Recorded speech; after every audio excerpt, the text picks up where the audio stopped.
PoK गया पाकिस्तान के हाथ से, भारत का होने लगा कब्जा। 70 सालों में जिसका इंतजार था भारत को, पीओके में हुई उसकी शुरुआत। पाकिस्तान बन गया है दूसरा श्रीलंका। आईएमएफ भी नहीं दे रहा कर्ज। पुतिन की सीक्रेट जानकारी से भारत को लगा झटका।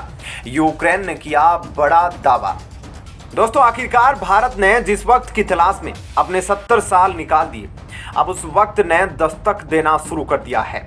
जिस भारत के अहम हिस्से को पाकिस्तान ने जबरन कब्जा कर रखा था, उस भारत के अभिन्न टुकड़े को वापस लेने का समय आ चुका है। पाकिस्तान में उत्पन्न हो रही परिस्थितियां चिल्ला चिल्ला कर कह रही है कि भारत भी अपने पीओके को ले जाना चाहे तो ले जा सकता है।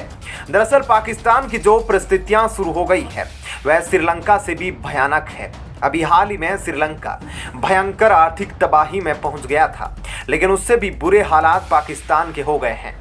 इंटरनेशनल मॉनेटरी फंड ने भी पाकिस्तान की स्थिति को बहुत ही गंभीर बताया है।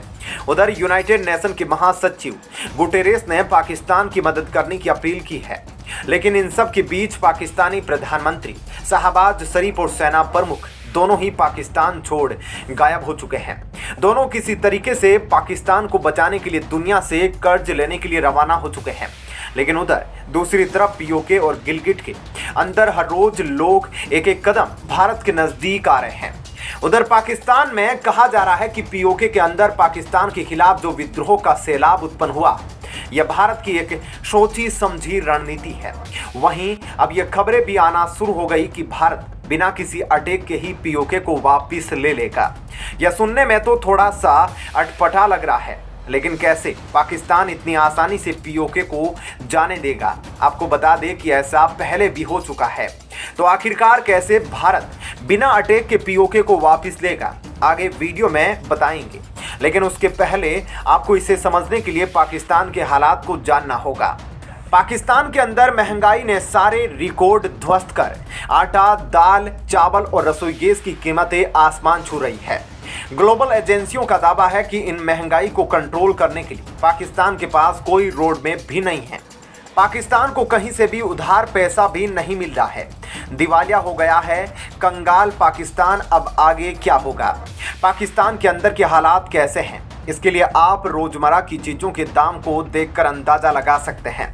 पाकिस्तान में आटा 200 रुपये, पाकिस्तान की सबसे फेवरेट चीज चिकन 700 रुपये किलो, दाल 500 रुपये किलो, प्याज 280 रुपये किलो, सरसों का तेल 600 रुपये लीटर, दूध 200 रुपये प्रति लीटर। वहीं इन सब को मिलाकर जिस आग पर पकाया जाता है, उस रसोई घर के सिलेंडर की कीमत 10,000 प्रति सिलेंडर। तो जैसे तैसे अगर आटे और दाल की व्यवस्था होगी तो उनको पकाया कैसे जाए? सिलेंडर की कीमतें तो आम लोगों के बजट से बाहर हो गई है।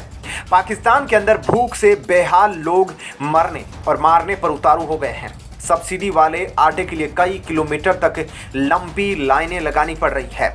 2022 से ही पाकिस्तान के हालात श्रीलंका के रास्ते पर चल पड़े थे, लेकिन जैसे तैसे 2022 गुजर गया। लेकिन 2023 की शुरुआत होते ही पाकिस्तान विद्रोह के मुहाने पर खड़ा है। कभी भी शहबाज शरीफ की कुर्सी पाकिस्तान की आवाम खींचकर उन्हें गिरा सकती है।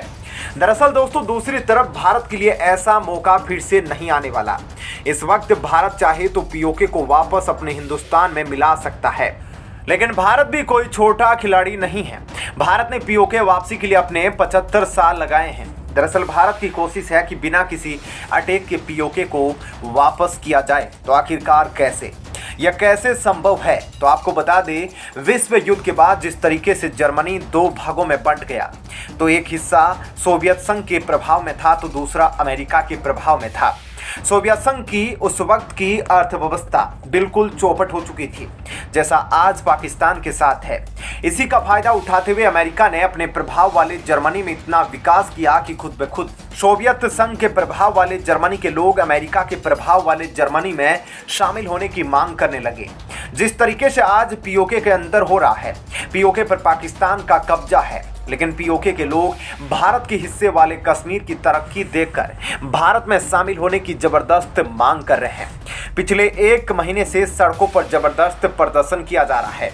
अब यहां से पाकिस्तान की हालत और खराब होती है तो पीओके के अंदर जाहिर सी बात है कुछ बड़ा घमासान होने वाला है। अब पाकिस्तान के पास इतने पैसे भी नहीं बचे कि वे अपनी आर्मी को सैलरी दे सके। बहरहाल दोस्तों, यह तो थी इस वीडियो की पहली खबर। अब आइए आपको दूसरी खबर के बारे में भी बताते हैं। दोस्तों, विश्व में भारत का सच्चा दोस्त कोई है तो वह रूस है। जी हाँ, रूस और भारत की दोस्ती शीत युद्ध से ही काफी गहरी हो गई थी और 2014 में जब से भारत में मोदी सरकार बनी है तब से मोदी और पुतिन की दोस्ती 7वें आसमान पे जा पहुंची है। भारत के प्रधानमंत्री मोदी और रूस के प्रेसिडेंट पुतिन की यही दोस्ती चीन, पाकिस्तान, अमेरिका, यूरोप जैसे देशों को रास नहीं आती। अभी हाल ही में पुतिन ने मोदी से फोन पर बात कर रूस और यूक्रेन के बीच चल रहे वार को शांत कराने की बात करी थी। इससे इस बात का अंदाजा लगाया जा सकता है कि पुतिन और मोदी की दोस्ती कितनी गहरी है। वहीं इस बात को लेकर कई ऐसे देश भी हैं जो दोनों की दोस्ती को लेकर चिंतित रहते हैं। रूस और भारत की दोस्ती को काउंटर करने के लिए अमेरिका भारत के पड़ोसी पाकिस्तान की हर मदद करता रहता है, यहां तक कि बड़ी मात्रा में पैसा भी मुहैया कराता रहता है। पाकिस्तान को भी हाल ही में फाइटर विमानों को अपग्रेड करने के लिए अमेरिका ने बड़ी मात्रा में डॉलर दिया, जिसका प्रयोग पाकिस्तान भारत के खिलाफ ही करेगा। लेकिन अब जो यह खबर सामने आ रही है वो भारत के लिए सही नहीं है, जो कि भारत के लिए दुखद होने वाली है। इस खबर को सुनकर आपको भी बहुत दुख होगा। हमारे पड़ोसी देश पाकिस्तान और चीन तो इस खबर को सुनकर काफी खुश है, लेकिन जी हाँ, मोदी और पुतिन की दोस्ती को खत्म करने के लिए अमेरिका और यूक्रेन मिलकर पुतिन के पीछे जासूस लगाए हुए हैं। जैसा कि व्लादिमीर पुतिन ने 2 दिन के युद्ध विराम की घोषणा की थी। इस बीच पता चला है कि पुतिन कैंसर से पीड़ित है। युद्ध खत्म होने से पहले ही हो जाएगी व्लादिमीर पुतिन की मौत, खतरनाक बीमारी ने संकेत दिया है। रूस यूक्रेन युद्ध के लगभग 10 महीने से ज्यादा समय का वक्त हो चुका है और यह अभी भी जारी है। इस युद्ध ने व्लादिमीर पुतिन को नाटो देश और पश्चिमी मीडिया ने विलेन बना दिया है। इस बीच दावा किया गया है कि व्लादिमीर पुतिन गंभीर रूप से बीमार है और कैंसर से पीड़ित है। यूक्रेनी इंटेलिजेंस रिपोर्ट ने दावा किया है कि यूक्रेन के खिलाफ युद्ध खत्म होने से पहले व्लादिमीर पुतिन की मौत हो जाएगी।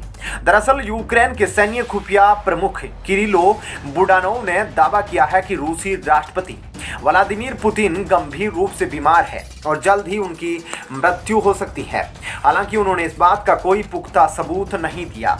पुतिन के स्वास्थ्य के बारे में बातचीत तब शुरू हुई जब साक्षात्कारकर्ता ब्रिट क्लेनेट ने बुडानोव से पूछा कि क्या रूसी नेता गंभीर रूप से बीमार है। उनके सवाल का जवाब देते हुए यूक्रेन के जासूस प्रमुख ने इसे सही बताया था। बुडानोव ने कहा कि पुतिन जल्द ही कैंसर की बीमारी से मर जाएंगे। बता दें कि दुनिया के सबसे बड़े देश के राष्ट्रपति व्लादिमीर पुतिन 70 वर्ष के हैं। वह कई बीमारियों जैसे कैंसर और पार्किंसंस रोग से पीड़ित है।